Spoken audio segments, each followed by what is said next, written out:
না সংগ্রাম। টানা ১.৫ দশকের দুঃশাসন অপশাসনে অতিষ্ঠ ছিল দেশবাসী। গুম খুনের মতো নির্বিচার অপরাধের অবসান আর বৈষম্য দূর করার দাবিতে সোচ্চার হয় ছাত্র জনতা। রাষ্ট্রীয় বাহিনীর হাতে প্রাণ যায় মানুষের। আওয়ামী লীগ সরকারের পতনের পর দেশ ছেড়ে ভারতে আশ্রয় নিতে বাধ্য হন শেখ হাসিনা। বিচারের কাঠগড়ায় ফাঁসির দণ্ডপ্রাপ্ত সেই আসামিকে ফেরাতে তৎপর সরকার। সচিবালয়ে আইনি সহায়তা বিষয়ক দুটি চুক্তি স্বাক্ষর অনুষ্ঠানে আইনমন্ত্রী বলেন, ফাঁসির আসামি হওয়ায় শেখ হাসিনাকে দেশে ঢোকা মাত্রই গ্রেফতার করা হবে।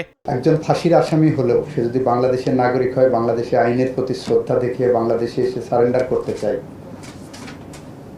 সেখানে হয়তো তার সারেন্ডারের আগেই অ্যারেস্ট হবে, কিন্তু তার সেই তো অধিকার তো আছে। এটা হলো আমার চৌহদ্দির মধ্যে যখন ঢুকবেন, সেই চৌহদ্দিতে ঢুকলে আইন যেটা আমাকে ক্ষমতা দিচ্ছে, আমি আইনের প্রয়োগটা করবো। As simple as it is. AKS অর্জন করলো গিনেস ওয়ার্ল্ড রেকর্ডস।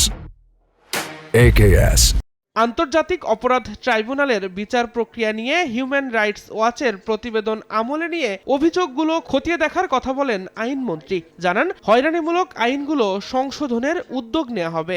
সরকার চাইলে আগস্টে বিশেষ অধিবেশন ডেকে রাষ্ট্রপতি নির্বাচন করতে পারে বলেও উল্লেখ করেন মন্ত্রী।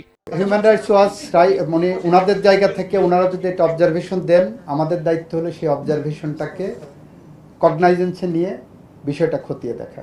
৪৫ লাখ ঝুলে থাকা মামলা দ্রুত নিষ্পত্তি সরকারের একার পক্ষে সম্ভব নয় জানিয়ে আইনমন্ত্রী বলেন, বেসরকারি আইনি সংস্থার পাশাপাশি প্রয়োজনে সহায়তা নেওয়া হবে মালয়েশিয়ারও। দিন মোহাম্মদ সাব্বির, সময় সংবাদ, ঢাকা।